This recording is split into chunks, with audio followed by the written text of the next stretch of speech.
નમસ્કાર, good morning. હું શાહીન. આપ જોઈ રહ્યા છો સ્પાર્ક ટુડે ન્યૂઝ. મોર્નિંગની શરૂઆત કરી ન્યૂઝપેપરથી તો નજર કરી ગુજરાત સમાચારની આજની મુખ્ય હેડલાઇન્સ પર. ટેરિફનો જંગ જામ્યો. અમેરિકા સાથે મંત્રણા માટે અમારા દરવાજા ખુલ્લા હોવાનો ચીનનો દાવો. અમેરિકાના 145% સામે ચીનનો 125નો પંચ. પતિના પક્ષને સંભાળવો પણ જરૂરી. દિલ્હી હાઈકોર્ટે કહ્યું, ઘરેલુ હિંસાના કેસોમાં હંમેશા પતિને આરોપી માનવા અયોગ્ય. હાઈકોર્ટે કહ્યું, 18 હાઈકોર્ટના જજોની સંપત્તિ વિગતો વેબસાઇટ પર નથી. સુપ્રીમના આદેશ વચ્ચે 12% જજોએ જ સંપત્તિ જાહેર કરી. અમેરિકન નેશનલ ઇન્ટેલિજન્સ ડિરેક્ટરના નિવેદનથી ભારતમાં હોબાળો. ઇલેક્ટ્રોનિક વોટિંગ સિસ્ટમ હેક થઈ શકે, પુરાવા પણ મળ્યા. તુલસી ગબ્બાર્ડે કહ્યું.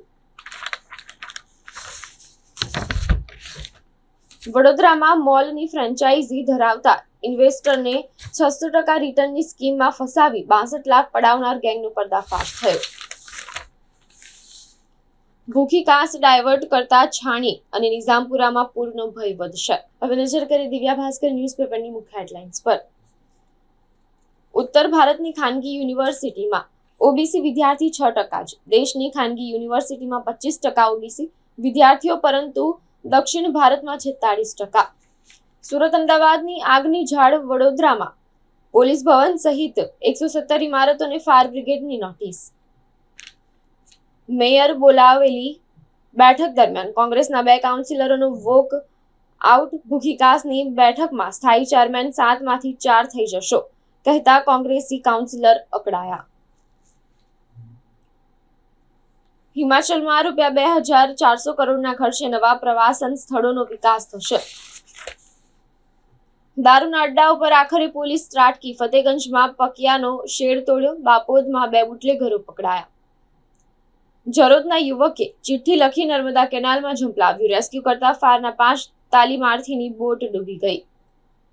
હાઈકોર્ટે ફેમિલી કોર્ટનો હુકમ રદ કર્યો. કોર્ટ લેખિત અરજી વગર આદેશ કરી શકશે નહીં. હવે નજર કરી ગુજરાત મિત્ર ન્યૂઝપેપરની મુખ્ય હેડલાઇન્સ પર. સોનામાં જબરદસ્ત ઉછાળો. ભાવ 96,000ને પાર ગયો. દિલ્હીમાં ધૂળનું તોફાન. 15થી વધુ ફ્લાઇટોને ડાયવર્ટ કરવી પડી.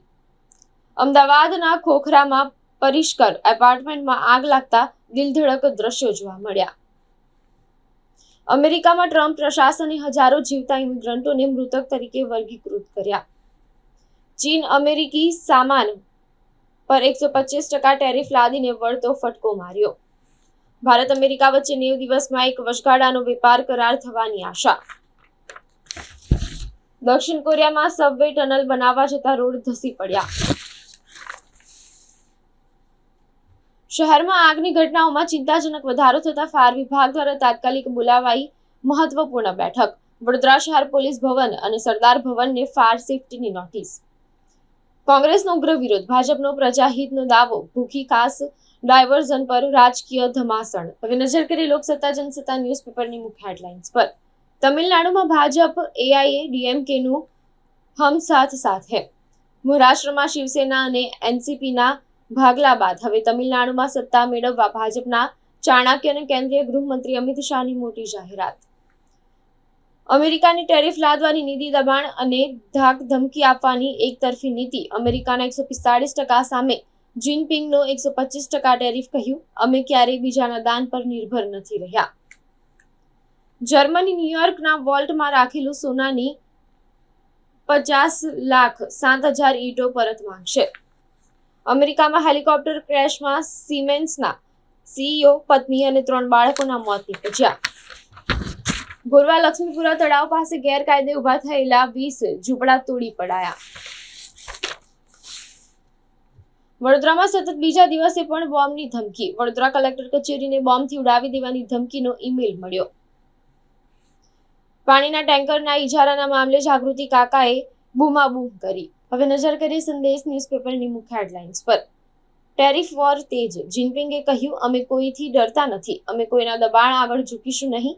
ચીને અમેરિકા પર વધુ 125% ટેરિફ લાદ્યો. યુએનની ચેતવણી. યુએસની ચીન ટ્રેડ વોરની વિકાસશીલ દેશો પર વિનાશક અસરો. પોલોગ્રાઉન્ડ પાસે વરસાદી કાસના બહાને તોતિંગ વડના વૃક્ષોનું નિકંદન. તહવ્વુર રાણાને ભારતમાં પ્રત્યાર્પણ પછી 18 દિવસ માટે એનઆઈએની કસ્ટડીમાં સોંપવામાં આવ્યો. રાણાનું અન્ય શહેરોમાં પણ હુમલાનું કાવતરું, એનઆઈએ કહ્યું. વિશ્વામિત્રી પ્રોજેક્ટમાં 30% કામગીરી થઈ, ફ્લડની ઇમ્પેક્ટ 50% ઘટશે. વડોદરામાં 2 વર્ષ કામ કર્યું તેનો આનંદ, પૂર્વ મ્યુનિસિપલ કમિશનર દિલીપ રાણાએ કહ્યું. કલેક્ટર કચેરીને આરડીએક્સથી ઉડાવી દેવાના થ્રેટ ઈમેલથી ઉત્તેજના. હવે નજર કરી ગુજરાતની અસ્મિતા ન્યૂઝપેપરની મુખ્ય હેડલાઇન્સ પર. પીએમ મોદીએ કાશીના લોકોને ₹39 કરોડના 44 પ્રોજેક્ટની ભેટ આપી. પેકેજ્ડ ફૂડ પર વોર્નિંગ લેબલ મૂકો, સુપ્રીમ કોર્ટનો નિર્દેશ. વારાણસી ગેંગરેપ કેસમાં ગુનેગારો સામે કડક કાર્યવાહી કરવા પીએમ મોદીએ નિર્દેશ આપ્યા. યુપી બિહારમાં વરસાદ, વીજળીનો કહેર, 83 લોકોના મોત, નીતિશ કુમારે દુઃખ વ્યક્ત કર્યું. અમદાવાદમાં ગણતરીની સેકન્ડમાં સ્નેચર્સ પતિ પત્નીના ગળામાંથી ચેન ખેંચીને ફરાર. સિંધુ ભવન રોડ પર આવેલી ઇન્ફ્રાસ્ટ્રક્ચરની ઓફિસમાંથી ₹25.73 લાખની ચોરી થઈ. કડીના સરદાર પટેલ કોટન માર્કેટ પાસે રાજપૂત યુવા સેવા દળ દ્વારા સેવા કેમ્પનું આયોજન કરાયું. સરકારી જમીન નામે કરાવવાનું કહીને છેતરપિંડી કરી કલેક્ટર કચેરીમાં ફાઇલ હોવાનું કહીને રૂપિયા ખંખેર્યા. છેક ઉપર સુધી ઓળખ છે તેમ કહી લગાવ્યો ચૂનો.